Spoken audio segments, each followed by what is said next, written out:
a choice right now, between fear and love. It's just a rock. Out of the dark night of ignorance and into the shining light of truth. Expounding reality. A population of citizens capable of critical thinking. We don't see things as they are, we see them as we are. There's a level of reality where everything dissolves into an ocean of energy. We empower our experience by insisting on our authenticity. That's very profound. Very. Expanding reality. Rachel Horton White, welcoming back. It is so nice to see you. The author of Tools for the Awakening Soul. This is one of the coolest things I've ever seen. We're going to talk about it. But before that, you've already been on, so we're going to skip the intros and just kind of do a catch-up with you. Guys, all the ways to find her, of course, located diggity down in the show description. One of my favorite people ever, and here she is to hang out with us again. Now, also, wanted to, if you don't mind, your first episode will actually be linked in the show description, is what I was going to say as well. Other than that, what have you been up to? Let's see. Thank you, Brandon, by the way. It's awesome to be here, and you're one of my favorite people as well. Just one of the I'm very picky with people that when I say that, I mean it, and you're the real deal. You're just a beautiful, kind-hearted soul. So, deep bow. Okay. So, what have I been up to? I've been... like we were talking about before, going into the depths of my own self and asking a lot of questions and doing my best to open to receive whatever answers there are, if there are answers to be had. And in terms of my work, there's my life with homeschooling my beautiful kids, and it snowed here in Maine. So it's this I'm looking out at this beautiful winter wonderland of like white covered trees and the sun. It's just this magical place right here. And I went cross country skiing yesterday, which was awesome. So and we're 75 degrees. I was wearing shorts yesterday. I know. It's crazy. I'm going to be jealous in like a few months. I'm going to want to be there. Right. But for now, I'm happy about the snow. So, and in my work recently, I've been seeing people with a lot of trauma and a lot of like really deep stuff that has been coming up. I've been seeing some darkness more than normal in others, and clearing attachments of my own. But doing still, a lot of stuff in the Akashic Records and teaching people how to read the Akashic Records. I did a workshop went to a hypnotherapy conference and presented on it, and actually got an award there, which was really cool, which I didn't expect. Congratulations. Well, of course. Makes sense. It was a nice little 3D like affirmation of like, oh, it's okay. This is good. So yeah, I'm just creating the space also of just kind of trying to really be open to what is there. And actually I was meditating yesterday, which I hadn't done for a while because Thanksgiving, like family travel, I got off my game, and that does mess me up if I'm not like taking time to just quiet my mind. And one thing I've been really pondering is just that the unknowing and being curious and being just open to the energies. Anyway, and I don't have the answer necessarily for that, but I had a few things have come up in the past few weeks where I did have like a little bit of a illumination moment. So anyway, we can get into that if you want. But yeah, I think, it's been busy and exciting and interesting, and there's always a learning process. And it's always fun to have these conversations because you never know what we're going to talk about, but hope it'll be helpful for people. Yes, it will either way, because this type of discussion is us at our most authentic. And that's why I'm having you on. We're not doing many conversations like this, as you and I were talking about before. As you have been recently illuminated, I too feel I have been illuminated. Now, self-admittingly, it is a hard pendulum opposite direction from where I was, and I know that there's a balance point in between my maturity hadn't found yet, but I'm really exploring this idea through this new illumination. But forthright. I love you to death. You are one of my favorite, most genuine people on this planet. As you said, you are the real deal as well. And so even in this, with the new paradigm in which I'm existing, in which I find some of the conversations that we've had in the past to be not where I'm at anymore, but to still want to engage with you, to make sure that people know about your intuitive guide certificate program that you have, because I'm so proud of what you're doing, because it comes from a real place. And so again, I'm not disillusioned too that where I'm at is not also going to leave me out of great conversations with wonderful people that I absolutely adore and support. Yeah. So let's talk about your recent illumination. What was that like? All right. And I appreciate you saying all that, just so you know, because I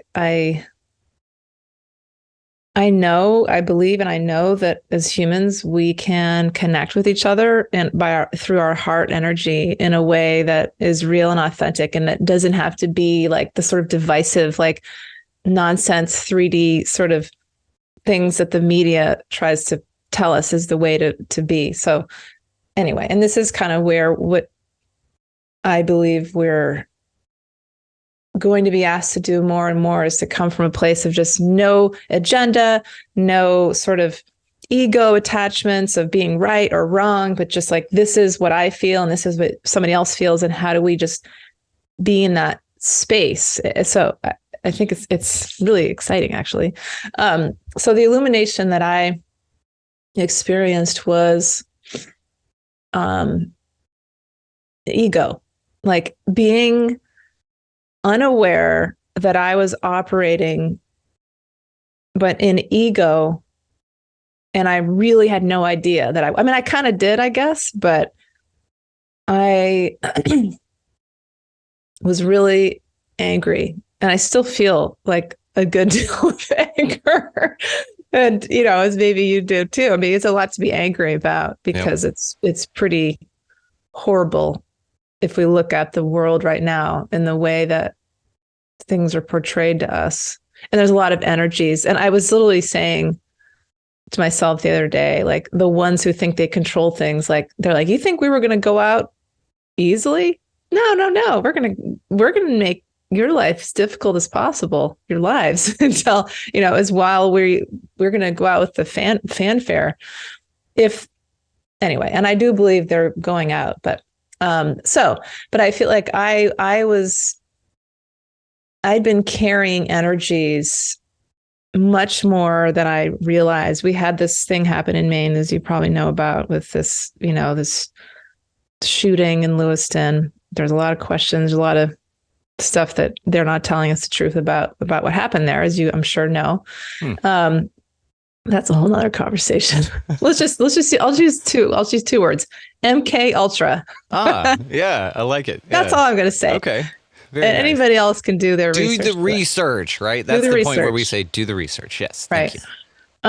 But I also had a client who had some serious mental health issues and was basically becoming a stalker, and that really affected me as well. I knew somebody I worked with very closely ended up ending her life, which was heartbreaking. It really affected me, and I still feel emotional, so there's some really intense, heavy things that I personally have experienced. And I think I thought I was kind of like, oh, I'm okay. I can just keep going on and just keep doing what I do and not necessarily feel like I was actually as affected by those things as I was. And the thing with the stalkerish thing, that was recent. That was just a few weeks ago. And it was scary. I was actually like scared a little bit, because I didn't know if this person knew where I lived, or if he knew, like, and I don't like to be in fear. I don't believe that fear is a helpful emotion, but I also know that I'm human and I experience fear, and it's normal, anyway. So I talked to somebody who actually has become like an advisor for me, and he's actually Sufi. I don't know if you're familiar with like Sufi. It's like a mystical Muslim approach to life, connected to Islam, but mystical. And, for whatever, but he said a few things when I had a conversation with him that unlocked something for me. And it was a combination of that and just really taking some time to clear my mind to, meditate, that there was a shift in my perspective that came about. And it really was just simply an awareness that I'd been operating in ego when I hadn't been aware. And I thought that I already know about this stuff. I don't need to, I'm not in ego. I already know about ego. I would know if I'm an ego, like in a little bit of arrogance. And I was saying to somebody, and my husband, I was like, I was schooled because I thought that I was fine. And essentially it was my ego that was dominating everything I was thinking. And I'll just wrap this up because I don't even know where I'm going with it. But what I've been experiencing recently is an awareness that I do not know what is going to come in my life. I have some ideas and I can try to like co-create it and manifest, but I'm kind of like tired of that. And I want to just I want to surrender, and I want to just be open to the energies. And I feel like this is what I'm being asked to do.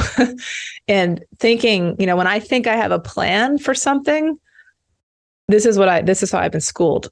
I think I have a plan and I think that I'm going to do something and I'm going to take action. I've started a business and I've been doing this business for 8 years and it's worked, right? That strategy of like working and goal setting has worked to a certain extent. It's worked enough where I'm able to support myself and my family to a certain extent. So that's great. But it's also, there's ego in there. And what I think is happening is I'm being asked to just surrender and opened to where there's places I'm being asked to move. And I think I have a sense of what those places are, and I can tell you that later if you want, but what move into that might not be what I actually had planned. And it's not what I normally do. And it's a shifting, but it's scary because it means something unknown and something different that that's not familiar, which the ego despises because the unknown is scary. And for me, what that comes down to is connecting with source, with creator energy, with oneness, with God, what people would call God, and how to connect with that. And it's really, light. And that's the way I talk about it, at least. And what's been helpful for me is just visualizing literally and feeling just this pulsating, the source of all that is, and I've been like, okay, I connect with angels and spirit guides and ascended master and these different sort of expressions of that, but it hasn't quite been enough. And I think for a long time I had been afraid of connecting with quote God because sounded too religious, but that's what I'm being asked to do. And maybe as I say that, it'll change after I even say that, because everything's changing all the time. But that's what I've been noticing, is that concept of surrender and knowing that I don't know, or being aware of the fact that I really don't know, that none of us really know, has been illuminating. I want to talk about a couple things you said there. First of all, I love what you said. I want to know what your thoughts are on ego, just in general. So ego, in my mind, now that I've reinterpreted what I thought it is really a balanced basis for which you to survive upon. Once that's in balance, then you can, sort of then go from the string of the kite, because you make sure it's secure, to then the kite, right? And then you can kind of bridge the two because you know that one's safe. And so therefore, there you go. But as it goes, it's not a set and forget it kind of a thing, because it's a spinning of plates, perhaps. It's where you need to really make sure that this foundation is good and solid. But it's just like the Thomas Jefferson quote, freedom isn't free. The cost is ever vigilance, which means that you still must tend that garden often. Now, I want to tie in something with your stalker that you talked about. Did that make you... From my interpretation, it seems like maybe that was an opportunity to check the ego, to see where it's at as far as its survival basics. And that now that you're out, you're writing books, you're doing conferences, you're out there doing things, there's a survival check maybe that you were offered the opportunity to take a look at. Maybe arm yourselves or live in a state where that's okay. Things like that, So yep. There are just kind of checks I think that your reality can give you. And so therefore, and a lot of people, and you're not saying this, when a lot of folks talk about the ego, they're talking about killing it altogether, which in my mind is killing, cutting off your left arm just because you write with your right, right? It's still very important, vital, and it's there for a reason, I think. It's not one of these vestigial concepts of us, right? Like your appendix or some shit, right? Yeah. So what are your thoughts on that? That maybe there's a balance that occurred with the stalker thing? Because I think that, if y'all need some guns, we got a few in Texas. We can just mail you a couple, I think. We have. We don't need to talk about it. But what I will say is, I don't know, what did that do for you? Was that sort of one of those things that was a check? And how did that relate to your ego? Well, I will say, like, I don't mind talking about guns because just briefly, like, yeah, we have some, and I used it once, a gun once, but I don't really know how. I'm not comfortable using it. My husband does, and when we had that the shooter thing here, we got it out. He brought it out and brought it inside, and I'm glad we had it because that made us feel safe. And so that's a whole nother conversation. I mean, anyway, but in terms of the stalker situation, which really didn't get to that point, it just was, he was emailing me constantly, and and like there's a few things that, and I know had severe mental instability. So I was a little worried about what happened, but I also tapped in.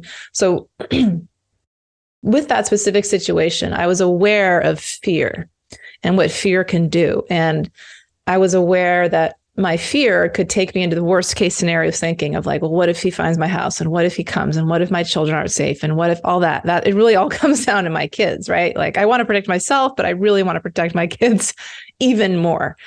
And I thought about it and I was like, okay, he's not even in Maine. What's the likelihood? And he hasn't ever threatened violence.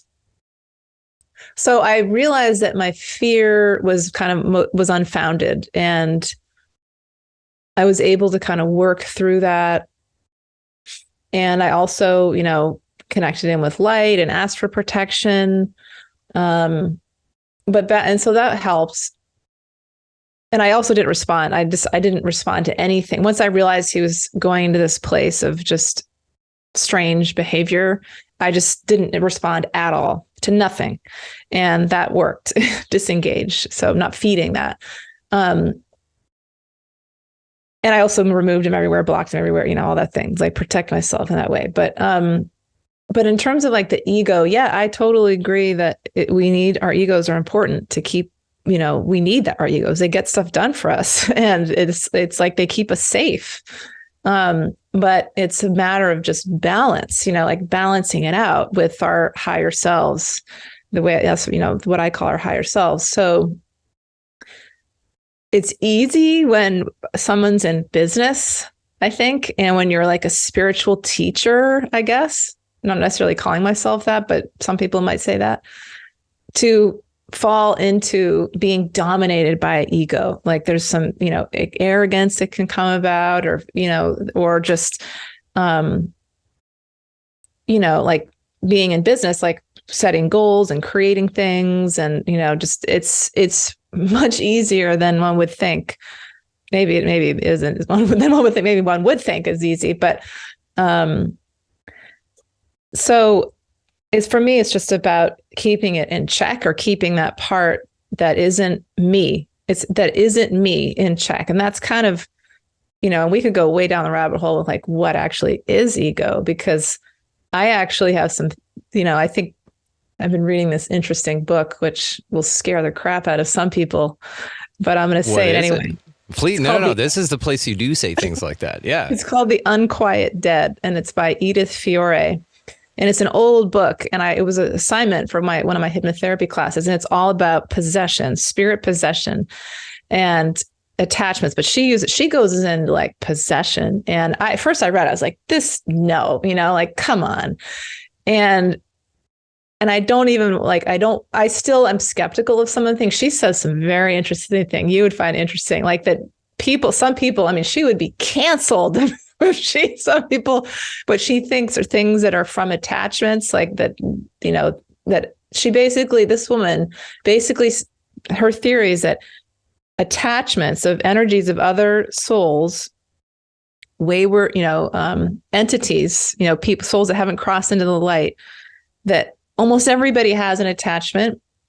And especially if there's addiction involved.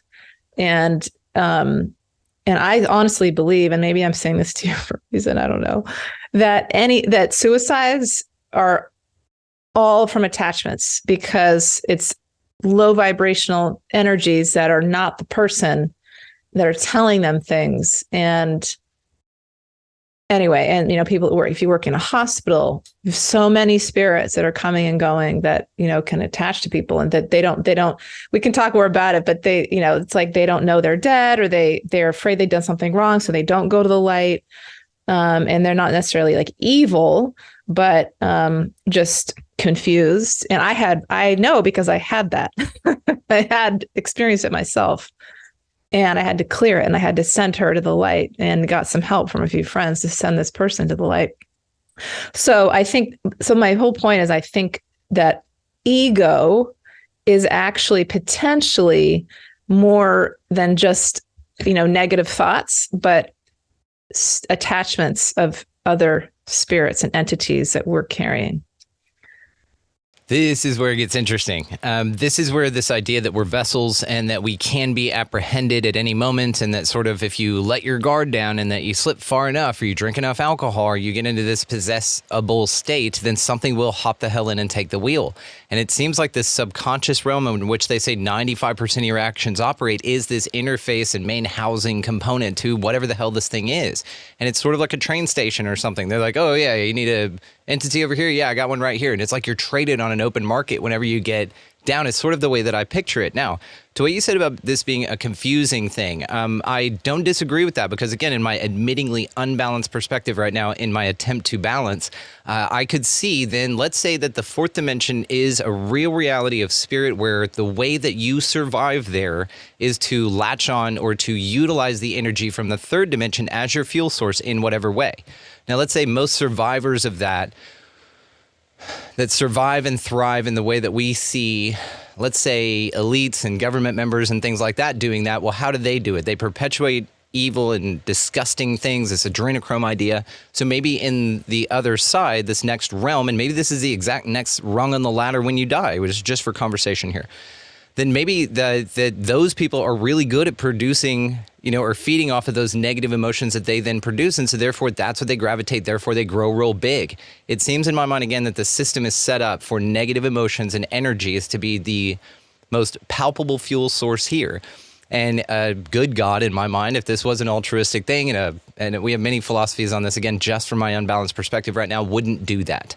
But we can talk about if it's a school and that you signed up to be here.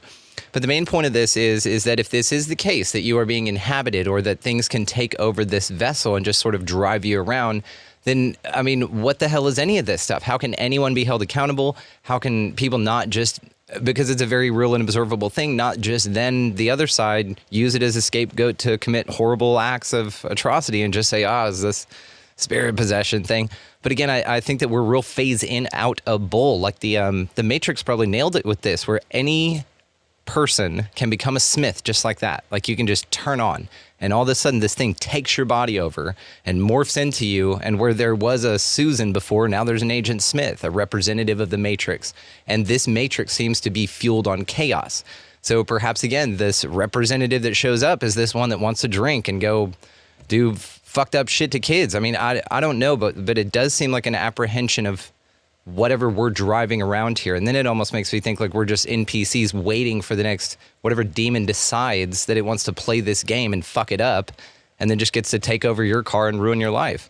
And at no behest of your own. It's a fucked up perspective, but again, I'm working on it, So what about that? What if the reason it's confusing in that dimension and that we feel that they're feeding off of us inherently is because they're just trying to survive in a world they don't understand like we are?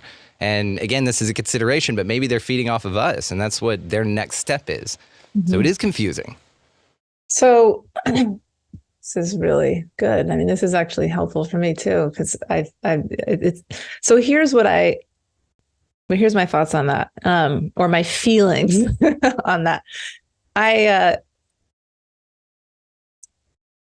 There's the concept of polarity, in at least here on earth, that there's light and dark, there's good and bad. And in all the things I've like read and picked up on in the Akashic records, and as a, hypnotherapist guiding people into life between life regressions, where they have some people have no idea about any of this stuff, and they're like, take me to the spirit realm, and consistently report the same things, like the same sorts of connections. There's light, there's a guide that comes to meet you, a guide.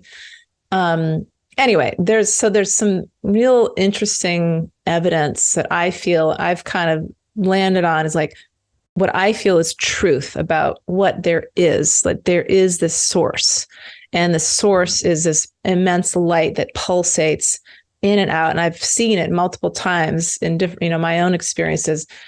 And I literally just wrote about this the other day briefly in a post, is that I believe the source of all human suffering is separation from that source. And which is what you're speaking to, that there's these horrible, evil things that we see happening on earth, and there's these wayward spirits. And it can be, to the mind, how can these things exist if this, and we think about the traditional religious concept of, I've been reading, it's interesting, my son and I have been reading parts of the Old Testament for our homeschool curriculum, and we're just literally picking it apart. Like, this sounds right. That's totally messed up. What's that? And honestly, I believe, the God in the old, this is going like way down I'm bouncing all over the place, but if you believe in the God of the Old Testament, that God is a pretty messed up God in my view. I'm going to be totally offending people right now by saying that. I'm sorry. Oversimplification, but yeah. Yes, who are offended by that. But a God that would willingly try to sacrifice a child and, kill people and tell people, do that sorts of things. To me, that's not the God that when I say God, I'm not connecting with that God. And what I talked to my son about is that I believe that God was actually a different God called Yahweh. And Yahweh was not the same God as Source. And which makes a lot of sense if you think about what Jesus talks about in the New Testament. Whatever people think about Jesus in the New Testament, I think there's still falsehoods, that put into the Bible too. And I certainly don't believe everything in the Bible, but there's a lot of light codes in there. There's truth hidden within. Anyway, so my whole point is, if you think about an entire book of the Bible is based on what potentially is a God that is not pure love, at least, what does that do to people, right? And kind of back to what you were saying, and what I was getting at, I guess, was about, well, what is real? We all just want to know what is real and what is true. And I think ultimately, as humans, because we are in a state of separation inherently on Earth, like you said, it is a prison planet. I do believe to a certain extent that's true. I mean, that is true. And a version of reality, that's true. And they have been siphoning us. They have been feeding on our fear and our anger for thousands of years, using us as food sources. The Anunnaki, the ones who think they control things, who have been, whoever they are, extraterrestrials. But from a vibrational perspective, we know that these things are all happening, and we know that there's horrible things out there, but we're being asked to not, I believe, let me speak for myself. For me, I don't want to focus on that, because then they suck me in. When I give that my attention, that vibration my vibration starts to align with that vibration. Do you know what I mean? Which is why I didn't see Sound of Freedom, which is why I know what's happening, but if I get too close to it, I start to get really angry and scared, and I know that anger is that vibration, and that's what they want, So my goal is to just be like that highway, like, okay, I see what's happening. And this can sound like it can sound cold. I don't believe it is, but because I certainly do offer light and prayers, but for me to help personally to anchor the light, to bring in light to the planet, which I believe is my job, one of my jobs, as is yours, probably could be wrong, but I'm guessing it is to be really conscious of my vibration. And it's so, right now, it is so I mean, for somebody like me, for somebody like you, for us to be affected when we have a lot of tools and awareness, just imagine how the average person, that sounds maybe kind of arrogant, but no, I was saying that they're probably experiencing something equivalent to that they've been slipped acid and they'd never tripped acid before. Right. And we've all tripped acid and we're just like trying to talk them out of it. Yeah. Talk them down. Right. And that's where people are just ending their lives because they're like, you know what? What's the, like, I'm done. And or just what kind of a giving reality would force that experience upon people unprepared to handle it? Right. A hell reality in my mind. And, and I think this is probably the hell. I think you're right. Like the hell would be here, would be Earth. But yet we've chosen to come here, I believe, as a way to learn and experience. And so if you think about it, we're all here to learn a lesson and to learn something more about ourselves. Like the light wants to know itself. From the beginning of creation, there was, whatever it was, like a circle, right? Like the circle of light, the seed. And then it expanded out because it wanted to know itself. It wanted to understand more of who it was. That's the source. And then we became these pieces of that. Our souls are pieces of that light. But how do we know that we're light? And there's this really interesting book called The Little Soul in the Sun by Neil Donald Walsh. And it's a kid's book, but it talks about this. And it's like, the only way to know light is to experience it for anything is to often experience the opposite. So to go into the dark and to see the dark and to be in the dark and to be the dark. And then it's like, there's that polarity, like, okay, then we start to see by knowing the dark that the opposite of that would be light. And of course there's a lot of gray in between, but what do you think? I think it's everything you're saying is fascinating, and I adore you more and more. I think the point of having light is to shine it in the darkness, to blind that shit. And the point I make with that is to say that what you said was accurate, is that, yeah, I see this place that fucked up and it really pissed me off, but what I'm doing with my light, instead of having it and just making sure that I know I've got it, which I'm not saying that's what you're doing, we're just talking. What I'm saying is instead of some folks that will take that light and just either cover it or just make it real dim so that they don't stand out, and that's worthiness, that's all kinds of shit. But then additionally so, though, that it's scary. When you shine your light around, you're going to catch some eyes in the dark that you don't fucking want to look like. It's going to terrify you. The difference is now from this position of seeing that shit's everywhere, I'm holding my light at it and learning how to look at it without fear. That's the whole point, I think, is to stare at the fucking darkness, shine your light into it, not to hide behind it in the dark as everything is just on the periphery that you just can't see. If we all took our flashlights instead of, and I mean, this is an internal thing, but really shined it on the darkness out there, it would flee. I mean, absolutely flee. It has to go. What's that movie, Constantine?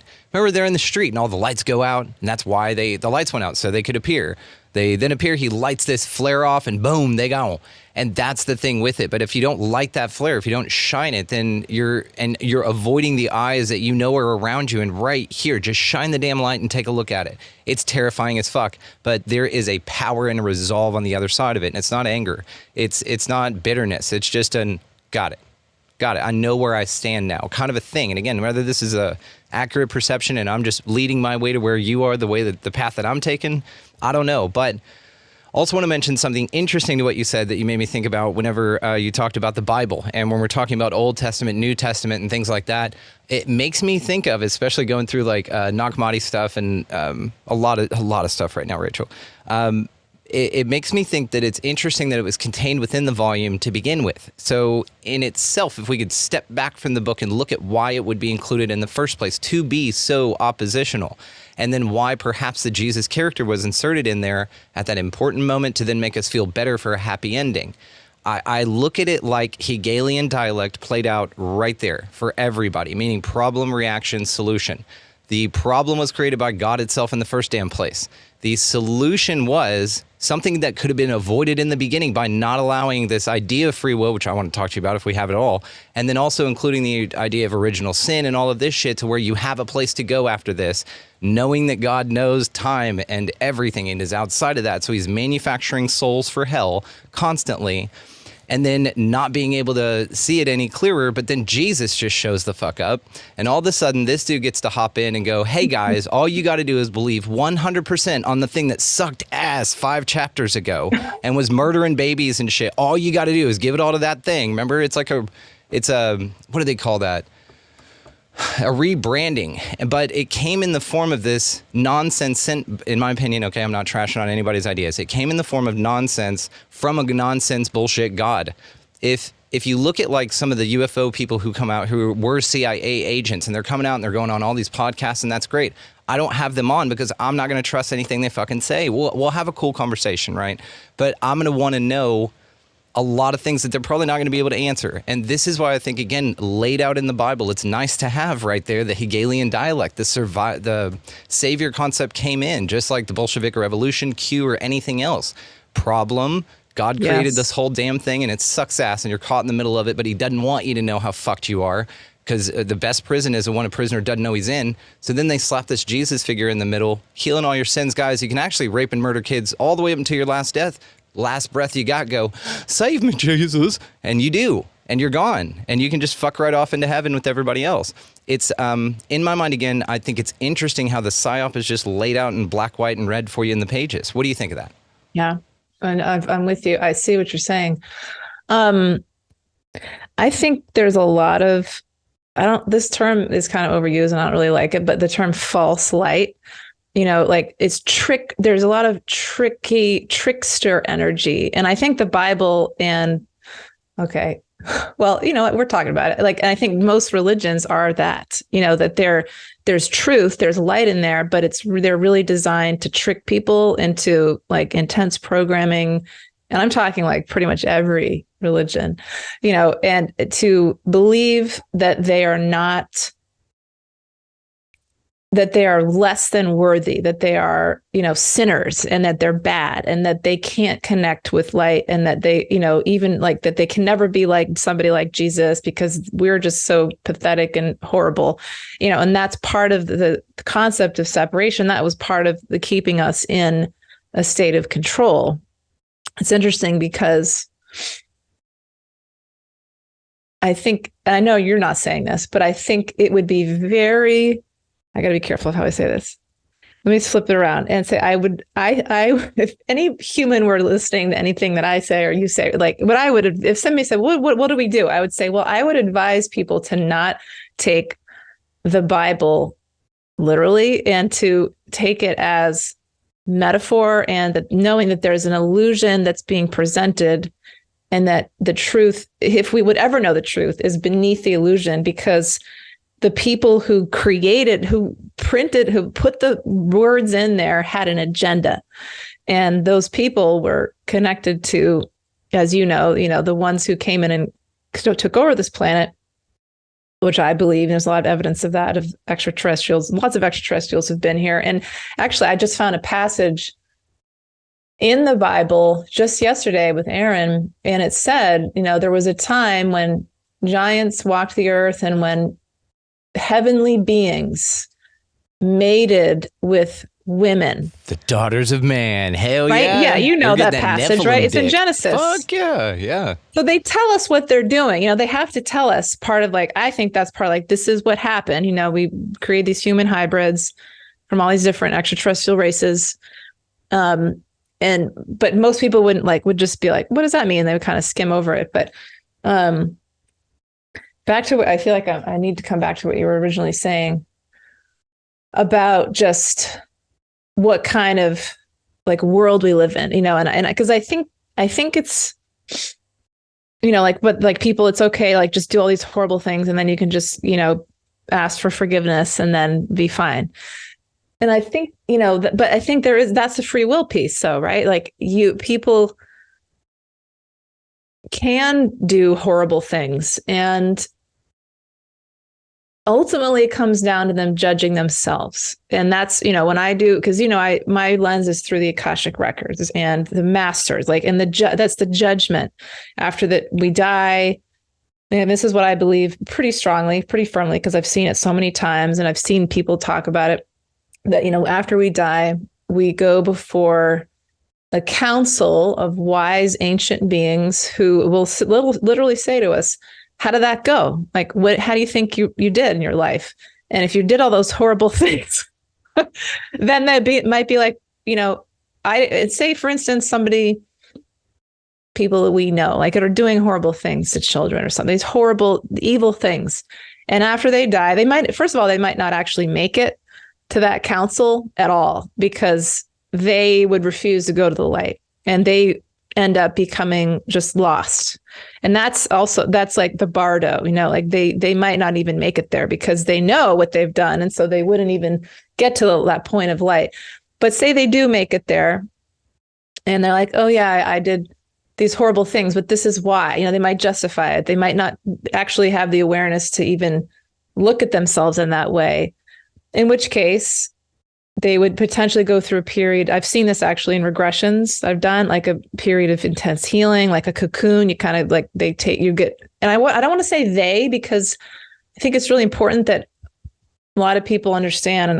This is something that's interesting for me, is that we're making these decisions. Like, they're guiding us. It's like, there's nobody punishing us. There's nobody telling us, you have to go do this, but it's us that's doing it. Like, if we're not ready to come to look at what we've done, or if this person, say, isn't ready to look at what they've done and to be hold themselves accountable for it, then they're just going to kind of float around for a little while, and then they'll get another chance to go back.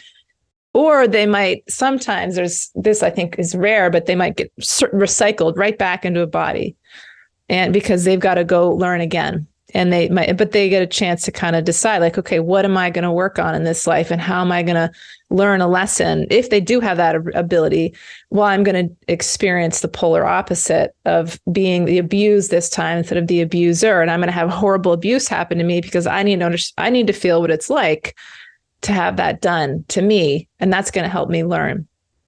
So I don't know if this is, kind of getting at what you were talking about, but no, it is, and it's perfect. And I'm curious now about the Soul Trap, because I did ask Howdy about this. I love the man's work. I think it's fascinating. He's been a big part of where I've launched this new perspective, and a lot of confidence in launching this new perspective, and looking at then things he's referenced. And so I'm going into all that stuff. But even in that, I asked him in the interview, dude, how do we know that you're not full of shit? How do we know that this idea isn't a false light thing to get us to stop our lessons and to get us into this void type thing? Because admittingly, it's terrifying. It doesn't make any sense to me. It seems that it makes sense with the new sort of dark matter equation that I've plugged into my reality that sort of fits. It answers a lot more questions than I've thought it would, to be honest with you. And so seeing it that way, that it's also being reinforced in my curiosity, which is I'm taking note of all of it. I'm not seduced by any of it, if that makes sense. I'm very self-aware of my thoughts and my process on this. But even to that, what if this is a fake thing? And what if, like, they had it wrong, or I don't know. So then that's the question. I've got so many questions for you, and I know we're on a time here, so we're actually going to probably extend this another time and do it on Patreon. Guys, check the link below for the follow-up for this. It's going to be awesome. I have written way more things down for us to discuss, but I do want to talk about your program and your book. But to this, let's just real quick, free will. When we talk about the idea of spirit possession, we talk about that you signed a contract and then forgot allegedly, and then hopped into this thing with trust and knowing that you signed a contract and that it's all for your benefit in some way, even though you can't remember from one life to another that thorns suck and that cliffs are high and that snakes are venomous. Like, that would be useful to retain that information. I would think from grade 2 to 5, if you get to relearn math in between there every single time, then it might slow things down a bit and might be a little inefficient. So to the cover story idea of that this is a school, and then back to this idea that you're sitting here as a soul and you're like, yeah, I want to do this and this and this, and that's great. But what about the meeting that's happening on top of the meeting you're having, where there's a window with a mirror glass there that's looking at you going, yeah. When she decides this, we're going to, this horrible thing's going to happen there. You're going to get a ton of loose, dude. Don't worry about it. And then, yeah, when that happens there, oh God, you're going to get so much loose from this shit right here. And then actually Jerry here is going to tag team. You got a twin flame thing going on. That's going to feed you guys forever. And that's a contract being signed on behind another window behind you, the food source. The cow doesn't know what it's doing when it hops onto a new farm, and it might get treated great the whole damn time. But the second that farmer's hungry, that cow is what it is there for, right? So again, there was a lot in there. My question is on free will. How can we rely that free will exists or even entertain it as a concept when we think that entities can just pop in and drive the wheel anytime they want, or we're signing soul contracts under duress from this horrible experience we had that we're immediately shoved back into for some weird fucking reason?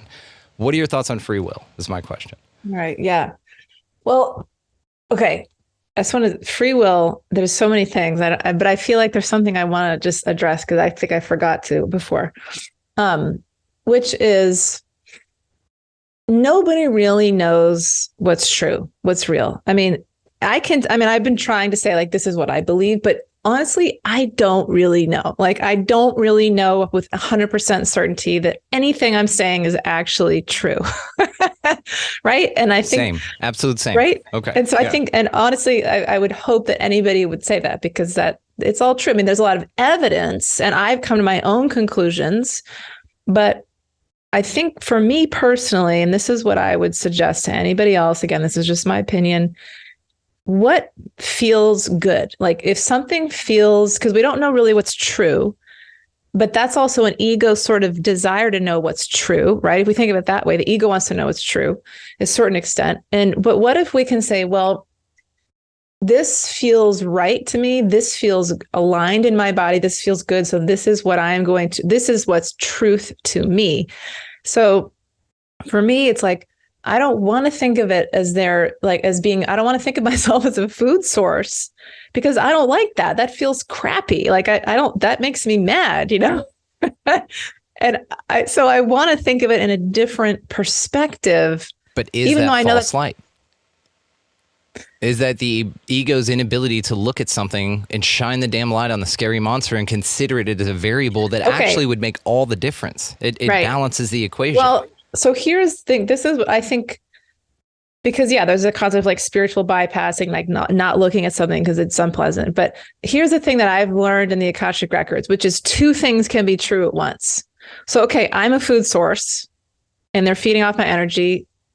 And yes, that can be true. But there's another perspective too, which is also true, which is I am a being of light and I can transmute that with my light. And any of that, whatever they're trying to do, and here's the free will, if I believe that they have the ability to do that to me, then they will have that ability to do that to me because I believe they do, because I'm giving them that power. But if I believe that my light and that light that comes through me is the most powerful thing there is, which I believe, that's love, and that unconditional pure love will dissolve whatever that is away, which I believe certainly that it does. It's the most powerful tool we have. Then they have no power over me because I am a sovereign being. And I think that's what ultimately this comes back to is sovereignty, is like, that's what we're being asked to learn. And I think that is what beings like Jesus were trying to teach. Jesus is one of my primary guides. So I talk about Jesus in that way. I love him deeply, even though not. I know he's your homeboy, and I didn't mean to dump on him. I just think maybe the Jesus in the Bible is a different thing. You know what I mean? Brandon, they could have co-opted the character. I've actually heard of somebody that channeled Jesus once. That was like he was like shirtless on a beach, and he was cool as fuck. And he was like, "What are you doing here? Quit coming to me. I'm trying to live another life." He's like, "I'm nothing like they wrote about me. I hate that." Right? Yeah, exactly. Nothing like And honestly, I could change. But nothing offends me. Seriously, I don't get offended. That's like not a thing. But I mean, maybe not to say nothing. I'm sure there's probably some things, but I think one of the things that I'm still learning too is like to just, and I actually was saying this to a few clients the other day, is like, I don't really listen to anybody right now. I don't follow anybody because I've been burned like a number of times by following somebody and just like, what do they think? Like, oh, this person's going to tell me what's happening and they're going to tell me what to believe. And so before I know it, I'm giving my power away to that person, or I'm not thinking for myself, which is exactly what we've been trained to do by reading the newspaper, by listening to the news. We've been trained not to think for ourselves. In traditional religions, we've been trained not to think for ourselves, to just allow somebody else to tell us, right? And I think that, the sun's coming out really brightly. Well, maybe that's a good sign. You're being illuminated for another time here with us. Being illuminated. Yeah. But I feel like that's the concept of free will, is like, how do we, and I don't think those being God or any sort of source or guides or any of that, they have nearly as much control over us as some people think. In fact, I think with soul contracts, like we say, you know what, I'm going to try to do this myself. And like, I don't want you to intervene unless I really, really ask. Like, if I really, really want you to. And so that's in the soul contract. And I could be wrong about that, but and there's also that like veil, it's hard for them to get through to us, and hard for us to connect with that light because we're here and there's just separation. But that's part of the learning, is making these choices with our free will as part of the process of uncovering who we really are, that we are that source energy, that nobody else is that we have all these abilities that have been hidden from us. And it's part of like going into that darkness that we start to find them, that we call upon our own inner kind of light to find them. So I don't know if that answers what you were asking at all, because I'm kind of forgetting. It does. It does indeed. It does indeed. This conversation goes so deep. And so I want to do real quick on control. Okay. So their ability to control us. You hear stories of this stuff about how people mentally detach and shut down through traumatic events, right? And if we say that trauma is the way that we heal and grow, then why would somebody not remember that they were raped multiple times by a family member because their brain shut it off as a safety mechanism until years later, and maybe even close to their death? Like, it wasn't useful in their lives other than to be something horrible for that family member. So another thing is the screen memory ID and the contact phenomena. Whether you subscribe to this as a thing or not, contactees report that their perception was altered and apprehended. Missing time is a big one. You got 5 hours plucked out of your existence that's gone, right? And that you have to hunt down and then trust that what you're getting is correct. It's missing from your conscious experience. Same thing with screen memories. They'll go into hypnosis later, again, finding out outsourcing outside of themselves to be told that this event occurred to them and that it wasn't really an owl, it was an entity, and it really did all this horrible shit to you, and here's how you feel about it, really.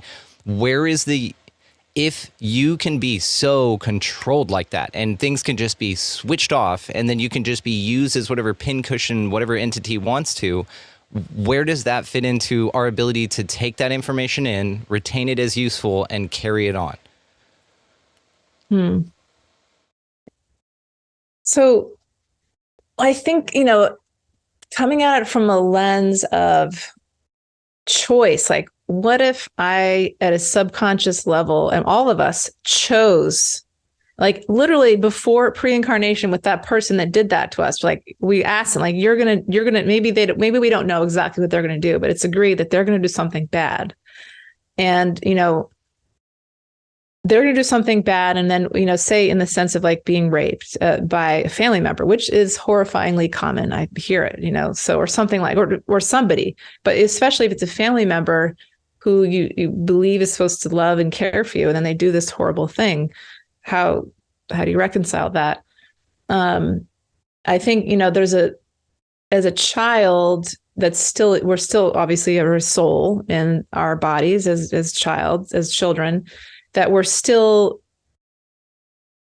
at a very subconscious level learning from that experience. And then at the same time, our conscious mind protects us from the pain of that experience, and so we don't remember because we are just a child. So there's two things are true at once.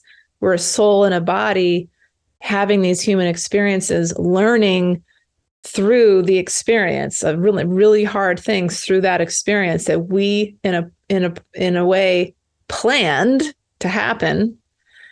And at the same time, we're humans and we're fragile, and they're children becoming adults. And so there's a part of us that's protected from that. And I do that with people all the time. Like, their memories start to come back, but not all of them, because if they're not ready in this life to actually handle the intense pain that would come from remembering those memories, then it's not going to come up, because it's not going to help them. If it's going to overwhelm them too much, it's not going to come up. But if it will come up, if it does come up, it's coming up because they have the tools and the ability to begin to heal from it. But it's like what I always say is like, well, we can't treat what we can't see. So why does it even come in the first place? Because we're bringing it up. The memory will come up, so then it can be looked at, maybe seen and felt and processed in a different way. And ultimately, what we want to move towards, which can be, there's this word that can be hard for people to hear, is forgiveness. And when I think, and it's just letting it go. And there's a lot of stuff that's been done to us, for especially the past few years, that we have a lot to be angry about. But when we hold the anger within us, it just affects us. It just feels like crap. It doesn't help us. And there may be we never may get to that place of like understanding why somebody did something. Like, well, why did they do that? There may be no reason, like in the human mind and from the human perspective, why that person, they're just suffering. They're damaged. They didn't know any better because they were so damaged themselves. And can we just say, okay, I'm just going to accept that? Maybe, and just being like, they must be so damaged that they would do that to another human.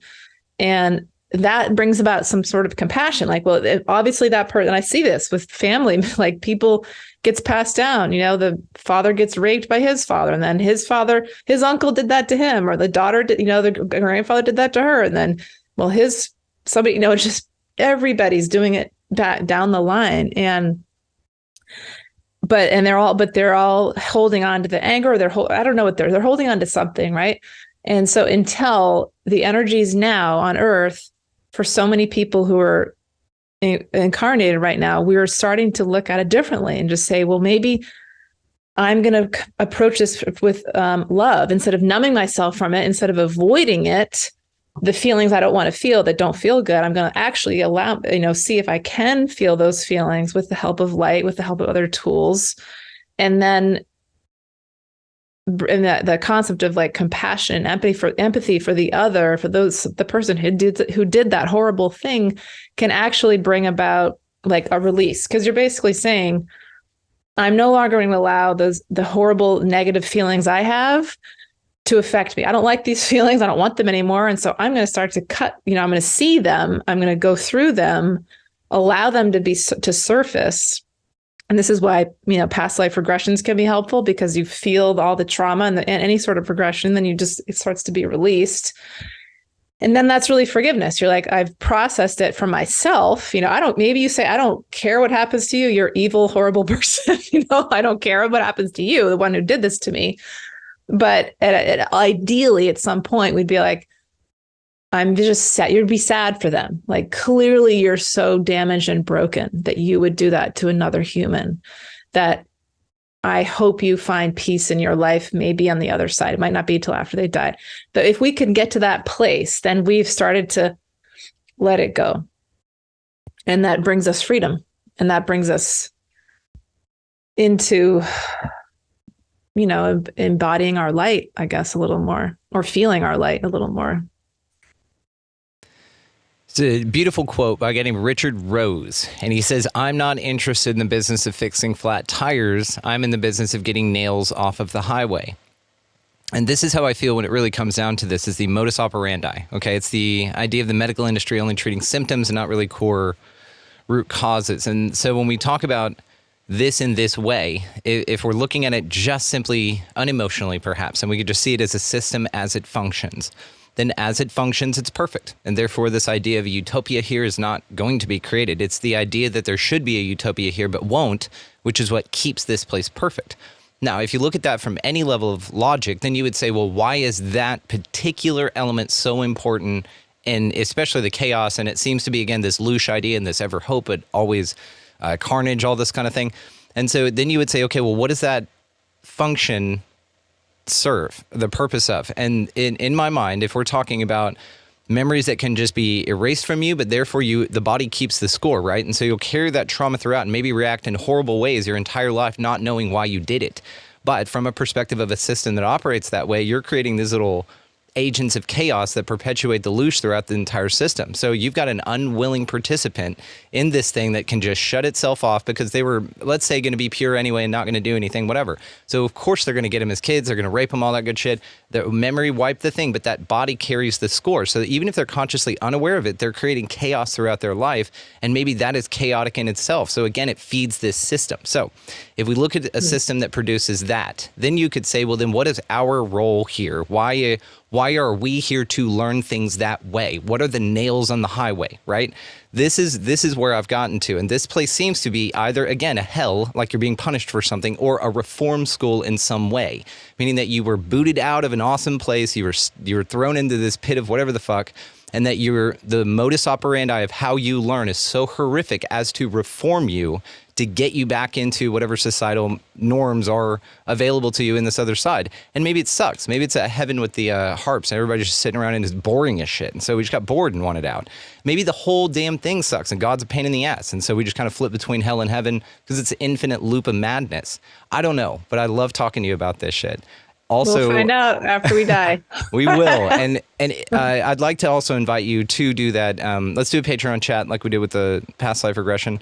And Sure. Let's get some of the members invited. So we're doing these member chats over there where they're live with the guest and you guys can hang out with us. Interview in A is kind of what I'm calling it, even though these aren't interviews. Conversation in A, to where we have a conversation, then you guys get to ask things at the end there. So it's a fun thing where everybody gets to participate. Go sign up. Links down there. Thank you for doing that, by the way. It's a great way to support. So before we go, I want to talk about your book, which is going to be linked below. And thank you again for sending me this. Guys, she sent not only this, but a beautiful card that she hand wrote. I'm not going to show you what it says because it made me cry. But it's very sweet. Wow. And sign the book. And the way that you go about this, it's an integrative process where you have so much information in here. But this is participatory as well. So folks can come in and fill in and study along and go as they go. Grow as they go, rather. And my God, this is so cool. So first of all, thank you, bottom of my heart, for everything, the note and sending it. But what a cool project. I mean, outstanding. Tell us about it. Well, it was really based on, Tools for the Awakening Soul, a guide to activate your intuition and uncover your life's purpose. Very long title. That's it. Yes, thank you for it. It was really based on what I was noticing I was doing with clients when they would come in for like ongoing session. I said, like, what's happening here? What are we doing? Oh, I'm talking to them about, well, they're talking to me and I'm talking with them about what do they want in their life? How do they want to feel? That's their future self. That's like that ultimate, self-actualization goal. And then how do they get there? And clearing away the ego, connecting with your higher self through meditation, through just being aware of ego. And like we talked about before is, managing the ego might be a more accurate way to say it, like keeping the ego in its place, not getting rid of it. Anyway. And so that, that's what we were doing. We're spending a lot of time on writing tools and just like we were just saying, like, where did this come from? It's often from childhood. How is it affecting you? How can you clear it? What are the thoughts? What are the beliefs? And then, of course, now I do a lot of hypnotherapy to help people clear that stuff and regressions. But that's a big piece of what's in the book is those writing tools and your future self and quieting the mind, which is meditation. And then how do you like stay aligned on the path and whatever path that is? And so it's opening your intuition, connecting with forms of spirit, with forms of light, whatever people want to connect with to help. And then there's stuff in there about, action steps is the last thing. Like, so all of that, it's like this Venn diagram thing that I kind of came up with, which is this little graphic. All of that seems to be what works to help people. And so that's basically, it's all in the book. It's like case studies and my own, yeah, exactly. There's a graphic like that's similar. It looks similar to that. That's one of them. There's graphics like that. There's places to write in. There's some of my own personal experiences doing this in my own life. There's another one. Yep, you're awesome. And then case studies with clients. I tried to make it funny sometimes because that's just who I am, but to make it easier because it's intense. This is intense, heavy stuff. And so I also threw in a few things in there about how to clear energy, like we were talking about spirit attachments, about, things like how to read the Akashic records, how to connect with ancestors and break, ancestral patterns, past lives, things like that. So there's a lot. And back to I'll just tie this very nicely together.